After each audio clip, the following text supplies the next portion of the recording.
Hello সবাই, কেমন আছেন? আশা করি সবাই ভালো আছেন। আমি আজকে নিয়ে এসেছি একটা টিপস, যেটা হচ্ছে পানির ফিল্টার। পানির ফিল্টার আশা করি বাসায় সবারই আছে। তো পানির ফিল্টারের ছাঁকনিটা আমাদের অনেক পরিমাণের ময়লা হয় বা আয়রন জমে। এটা আমরা কীভাবে পরিষ্কার করতে পারি সেটাই আমি আপনাদের আজকে দেখাবো। আমি পানির ফিল্টারের ছাঁকনিটা লেবু পানি দিয়ে 7 থেকে 8 ঘন্টার মতো ভিজিয়ে রেখেছিলাম। এখানে আমি 2টা লেবু নিয়েছি।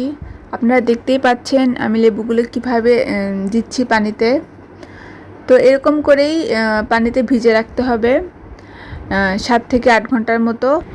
আপনারা চাইলে ওভারনাইটও এটা ভিজে রাখতে পারেন। 7 থেকে 8 ঘন্টা পর আমি এটা পানি থেকে বের করতেছি। আপনারা নিজেই দেখেন এটা কী পরিমাণ পরিষ্কার হয়েছে, একদম নতুনের মতো লাগছে, তাই না? তো আপনারা চাইলে এই টিপসটা কাজে লাগাতে পারেন, আর অবশ্যই আমাকে কমেন্ট করে জানাবেন। আশা করি এটা আপনাদের অনেক উপকারে আসবে। আজকের মতো এইটুকুই। সবাই ভালো থাকবেন। টাটা।